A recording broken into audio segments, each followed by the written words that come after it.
గారు ఈ రోజున భారతదేశం మొత్తం తెలుగు చిత్ర పరిశ్రమ వైపు చూస్తుంది అంటే తమిళనాడు నుంచి వచ్చి తెలుగులోకి డబ్బై ఆ సినిమాని తెలుగు ప్రేక్షకులు ఇది తమిళ సినిమా కాదు తెలుగు సినిమా అని చెప్పి గుండెల్లో పెట్టుకుని ఆదరించారు.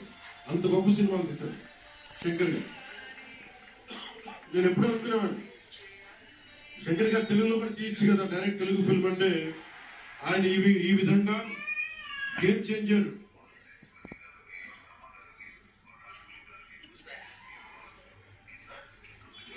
సినిమాని పూర్తిగా తెలుగులో తీసి మిగతా భాషల్లో డబ్ చేసే క్రమంలో రిలీజ్ చేస్తుంది. మనస్ఫూర్తిగా వారికి నా ధన్యవాదాలు. అలాగే దిల్ రాజు గారు, నేను తొలి ప్రేమ సినిమా అప్పుడు ఆయన డిస్ట్రిబ్యూటర్ అంటే ఏదో ఒక చిన్న పోస్టర్ చూసి ఎక్కడో ఒక మాటిని ఈ సినిమా చాలా సూపర్ డూపర్ హిట్ అవుతుంది ఒక నమ్మకంతో పాపం ఆయన అడ్వాన్స్ ఇచ్చారు. అలా స్టార్ట్ అయిన వ్యక్తి మేము వకీల్ సాబ్ నా నిర్మాత కూడా అయినా. ఎలాంటి నిర్మాత అంటే నేను బాగా కష్టాల్లో ఉన్నప్పుడు డబ్బులు లేవు నా దగ్గర, పేరు ఉంది కానీ డబ్బులు లేవు, మార్కెట్ ఉందో లేదో తెలియదు. అలాంటి పరిస్థితుల్లో వచ్చి వకీల్ సాబ్ అనే సినిమా నాతో తీసి ఈరోజు జనసేన పార్టీ నడపడానికి ఇంధనంగా పనిచేస్తుంది వకీల్ సాబ్ సినిమా. దాని నిర్మాత దిల్ రాజు గారు. సో మనస్ఫూర్తిగా వారికి నా ధన్యవాదాలు. అలాగే రామ్ చరణ్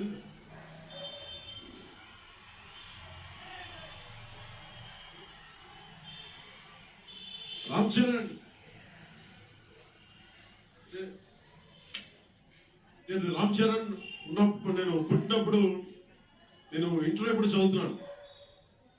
ఇంట్లో చదువుతున్నప్పుడు నాకు అన్నయ్యకి అబ్బాయి పుట్టాడని చెప్తే ఇంట్లో నామకరణం చేశాను. నామకరణం చేసినప్పుడు మా నాన్నగారు పెట్టిన పేరు మా ఇంట్లో అందరికీ ఆంజనేయ స్వామి పేరు రావాలి మా ఇంటి దైవం అని. రామ్ చరణ్ కి రాముడి చరణాల దగ్గర ఉండేవాడు ఎవడో హనుమంతులు, ఆంజనేయ స్వామి. నిత్యం ఫలం ఉండి కూడా వినయ విధేయతలతో ఉండే వ్యక్తి ఆంజనేయ స్వామి. ఎంత ఎదిగినా ఎంత శక్తివంతుడైనా అడిమాది అష్టసిద్ధులున్నా తన శక్తి తను తెలియకుండా ఎదిగే కొద్ది ఒదిగుండే ఆంజనేయ స్వామి లాగా ఇతనికి రామ్ చరణ్ అని పేరు పెట్టాలని చెప్పి మా నాన్నగారు ఆలోచన చేసి తనకి రామ్ చరణ్ అని పెట్టారు. అలాగే రామ్ చరణ్ నాకు ఎందుకంటే నాకు చిరంజీవి గారు అన్నయ్య కాదు, పితృ సమానులు, తండ్రి సమానులు. మా వదిన నాకు మాతృమూర్తి. సో నాకు రామ్ చరణ్ నేను బాబాయ్ వీటన్నిటికంటే కూడా నాకు ఎప్పుడు ఒక తమ్ముడు.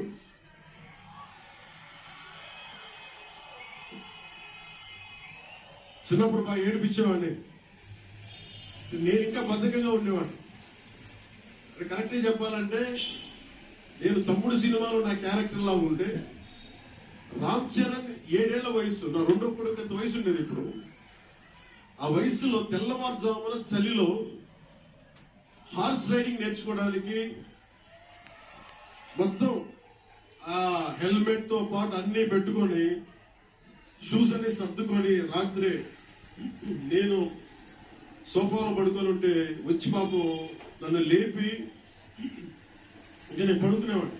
తను రెడీ అయిపోయి నన్ను లేపి ఒకసారి నేను తిప్పాల్సి వచ్చాడు. ఇష్టంతో కదా తప్పక లేదు తిడతాను ఇంట్లో. అంత క్రమశిక్షణతో ఉండేవాడు చిన్నప్పటి నుంచి. నాకు రామ్ చరణ్ లో నచ్చింది ఏంటంటే ఇంత ప్రతిభ సమర్థత ఉందని ఎప్పుడు తెలియదు ఎవరికి కూడా.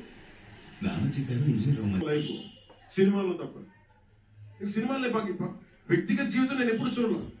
అసలు మ్యూజిక్ వేస్తే కాలు కూడా ఆడించదు, కానీ అంత అద్భుతమైన డాన్సర్.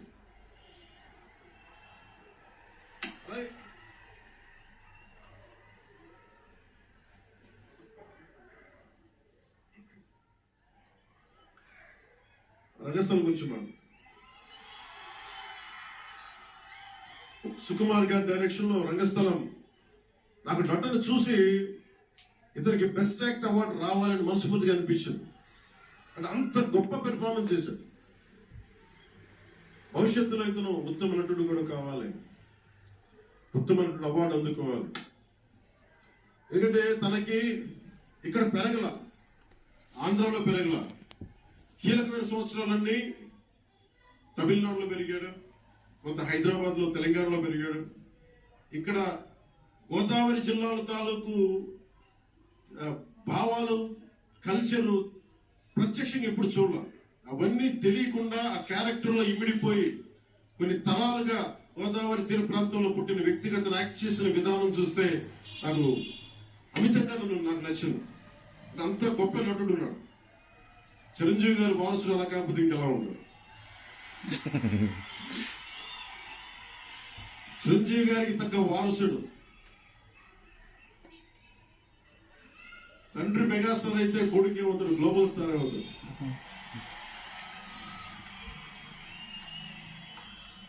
చిరంజీవి గారిని ఎందుకు ఎక్కడ గుర్తు పెట్టుకోవాలంటే, నాకు మా అన్నయ్యని ఎందుకు గౌరవం, మొన్న కూడా ఇంట్లో అప్పుడప్పుడు చెప్తా ఉంటాం. ఆయన ఒక మొగత్తూరు నుంచి వచ్చిన వ్యక్తి, ఎవరు ఆధారం లేరు. మీరు ఇంతమంది లక్షల మంది ఇక్కడ ఉన్నారు, జనం ప్రజలందరూ ఉన్నారు. మనకి ఎవరో ఒకరు ఉండాలి అని అనుకోకట్లా, మీకు మీరే ధైర్యం. మీరు అనుకుంటే మీరు సాధిస్తారు. గుండె లోతుల్లోంచి నేను సంకల్ప బలం ఉండి దానికి తగ్గ పట్టుదల, కార్యదక్షత ఉంటే మెగాస్టార్ చిరంజీవి గారిలాగా ఎలా సాధించగలరు? ప్రతి ఒక్కరు మీరు కోరుకున్న దాంట్లో సాధించగలరు. అంటే ఆయన ఒక్కడు పెరిగి మా అందరికీ ఆశ్రయం ఇచ్చాడు, ఊతం ఇచ్చాడు.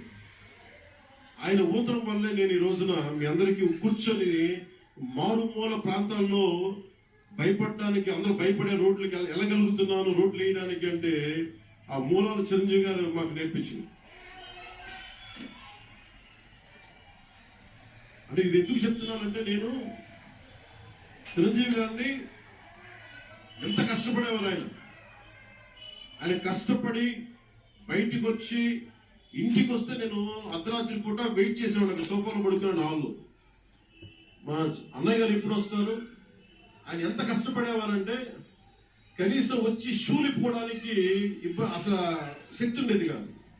అలిసి సొలిసి ఒళ్ళు కుమిలిపోయి, అంటే ఏమంటుందని అసలు కందిపోయి దెబ్బలు తిని, ఎందుకంటే అప్పుడు సేఫ్టీ మెకానిజం లేదు. మన గుండా షూటింగ్ టైంలో మనం ఏదో అనకాపల్లి ఇక్కడే చిరంజీవి గారు చేశారు, ఎవరు ఆయన సన్నిహితులు చెప్తా ఉంటే, ఆ పడిపోయి ట్రైన్ కింద యాక్సిడెంట్ లో కాలు ఫ్రాక్చర్ అయ్యి, అలాంటి ఒక సేఫ్టీ లేని పరిస్థితులు ఆయన చేస్తూ ఇంటికి వచ్చినప్పటికీ నాకు చేయగలిగేది ఏంటంటే, మాకు గిల్టీగా ఉండేది. తమ్ముడు సినిమాలో నేను ఎలా ఉంటాడో ఆకతాయిగా తిరుగుతా, నాకు అలా అనిపించేది. నా జీవితం అలా లేదనుకోండి. కానీ మా అన్నయ్య వచ్చేటప్పటికి ఏదైనా చేద్దామని తపంతో పాపం ఆయన సాక్స్ తీస్తే కాళ్ళు వాచిపోయాయి. ఆ షూ కూడా వచ్చేది కదా, చెమటతో తడిచిపోయేది.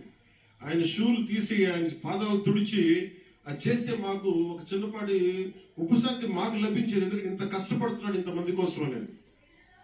అంటే అలాంటి కష్టాన్ని చూసి పెరిగాడు రామ్ చరణ్.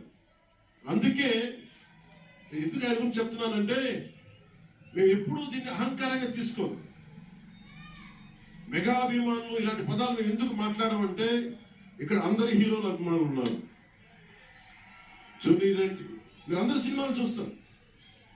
రామ్ చరణ్ ఒక సినిమాని ఎక్కువ ఇంకొక హీరోని ఇష్టపడచ్చు, ఒక హీరోని ఎక్కువ ఇష్టపడచ్చు. జూనియర్ ఎన్టీఆర్ గారిని ఇష్టపడతారు, అల్లు అర్జున్ గారిని ఇష్టపడతారు, అలాగే ప్రభాస్ గారిని ఇష్టపడతారు.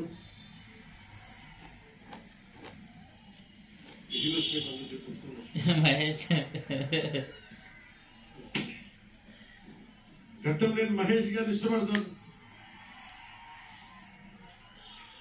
అంటే నేను ఎందుకు అందరి హీరోల, క్షమించాలి, అందరి హీరోల అభిమానులు పేరు పేరున నేను సమయం తక్కువ ఎక్కువ మంచి అందరి హీరోలు పేరు పేరున చెప్తున్నాను. చిన్నగా అట్లా చెప్పట్లా. ఎవరైనా సరే, ఏ స్థాయి హీరోలైనా సరే వారు ప్రత్యేకించి అభిమానులు ఉంటారు. నాని గారు ఉన్నారు, ఆయన ప్రత్యేకించి మా ఇంట్లో చాలా మంది అభిమానులు. మా సిస్టర్ చాలా నచ్చుతారు, మా చెల్లికి నాని గారి సినిమా.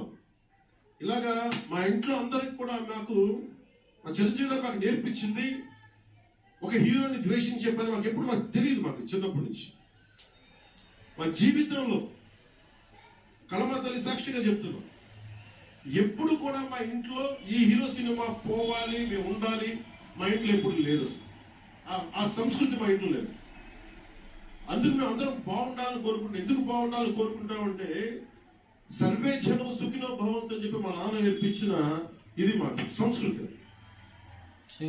వాళ్ళే మేమే బాగుండాలి, వాళ్ళు బాగుండకూడదు అనుకుంటే ఎకానమీ తిరగాలి, అందరి దగ్గర డబ్బులు ఉండాలి, అందరూ బాగుండాలని కోరుకుంటాం. అలాంటి పరిస్థితుల్లో అలాంటి వాతావరణంలో పెరిగే రామ్ చరణ్ అలాంటి వాతావరణంలో పెరిగిన వ్యక్తి. నాకు చాలా గర్వంగా ఉంటుంది, చాలా ఆనందంగా ఉంటుంది. అతని హార్స్ రైడింగ్ చూస్తే బట్టి నాకు చాలా అసూయ వస్తుంది. నాకు చాలా తక్కువ సందర్భాల్లో నాకు అసూయ వస్తుంది. మొన్న ఈ మధ్యన అరకుకి వెళ్ళినప్పుడు గిరిజన ప్రాంతాల్లో ఉన్న సోదరులను చూసి ఆ పచ్చని చెట్ల మధ్య వాళ్ళ జీవన విధానం చూసి నాకు అసూయ వచ్చింది. అలాంటి అసూయ రామ్ చరణ్ చూస్తే నాకు మగధీరులు అనిపించింది. ఎంత అద్భుతంగా చేస్తున్నాడు. చిన్నప్పుడు నేను కూడా నేర్చుకుని ఉంటే ఇలా ఇంట్లో కూర్చొని కాళ్ళు బాగా చాపుకొని కూర్చోకుండా పుస్తకాలు కాకుండా ఇంకేదైనా చేస్తుంటే నేను అద్భుతంగా చేసేవాడు అనిపించేది. ఆ పట్టుదలతో నాకు హార్స్ రైడింగ్ నేర్చుకునే జీవితంలో ఇప్పుడు గబ్బర్ సింగ్ సినిమాకి నాకు హార్స్ రైడింగ్ పెట్టారు. అందరూ ఏమనుకున్నారంటే పవర్ స్టార్ అంటే అన్ని వచ్చేసి అనుకున్నారు. నాకు తెలియదు ఇది హార్స్ రైడింగ్ అని చెప్పారు. ఓకే అని గుర్రం చూపించారు. అది కచ్ రాష్ట్రం గుజరాత్ లో గుర్రం దగ్గరికి వెళ్ళారు. సార్ ఏం లేదు, దౌడు తీసుకుంటే గ్యాప్ మీద వచ్చేయాలంటే ఓకే షూర్ డెఫినెట్ గా వచ్చేస్తాను. కింద పడితే ఏమవుతానో నాకు తెలియదు. సో నాకు ఒకటి తెలుసు, తెగింపు తెలుసు. గుర్రం దగ్గరికి వెళ్ళి చెప్పాను, దానికి చెవులో చెప్పాను, నాకు హార్స్ రైడింగ్ రాదు. వీళ్ళందరూ నన్ను ఎక్స్పెక్ట్ చేస్తారు నేను చాలా గొప్ప హార్స్ రైడర్ ఉన్నాను. అంటే హీరో అంటే అన్ని తెలియాలనుకుంటాను. నాకు తెలియదు హార్స్ రైడింగ్. చిన్న ఒక పంచదార ముక్కలో చిన్న క్యారెట్ పెట్టారు, జాగ్రత్తగా తీసుకెళ్ళి వదిలేవాడు. పాప గుర్రం అది నన్ను ఎంత అద్భుతంగా తీసుకెళ్ళిందంటే అది మీరు చూసారు ఆ సీన్లో. నేను అందరినీ మోసం చేశాను ఆ సినిమాలో. హార్స్ రైడింగ్ నాకు సినిమా వరకు హార్స్ రైడింగ్ వచ్చినాయి. అలాంటి అంటే నాకు ఇది మాకేంటంటే మాకు సినిమాల్లో చూసినవన్నీ నాలాగా కాకుండా అన్ని చాలా సుశిక్షితమైన ఒక నేర్చుకున్న వ్యక్తి ఇతను రామ్ చరణ్. ఒక డాన్స్ కానీ ఎక్కడో ఇంగ్లాండ్కి వెళ్ళి అక్కడ డాన్స్ ఇన్స్టిట్యూషన్స్ లో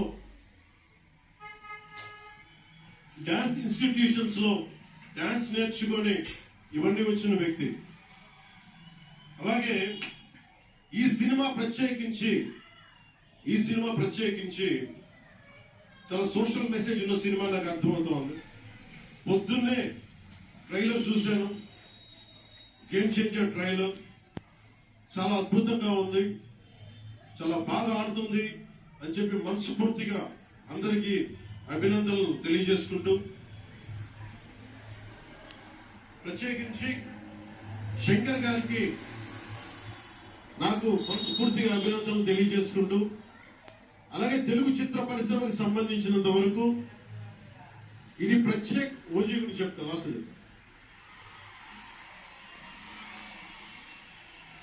నేను ఓజీ తర్వాత అంటే మీరు వదలట్లా.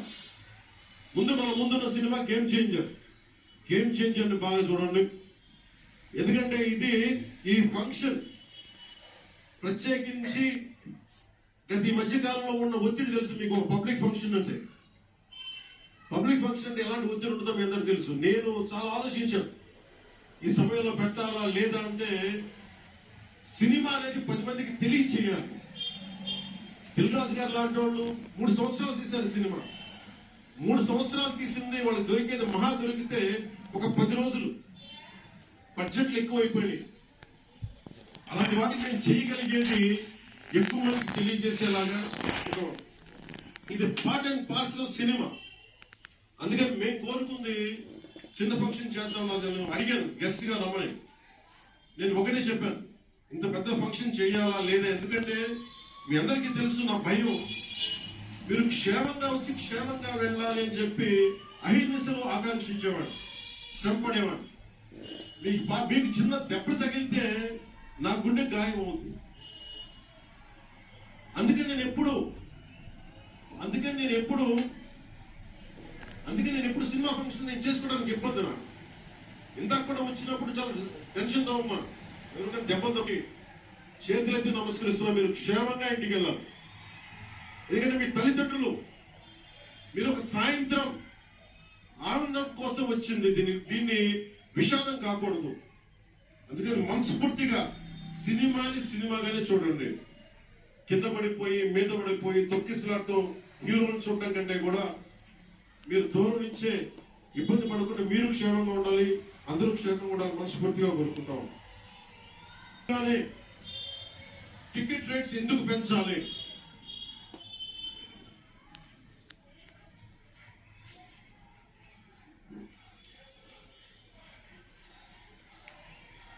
టికెట్ రేట్స్ ఎందుకు పెంచాలి అని చాలా మంది అడుగుతూ ఉంటారు. ఒక నిమిషం.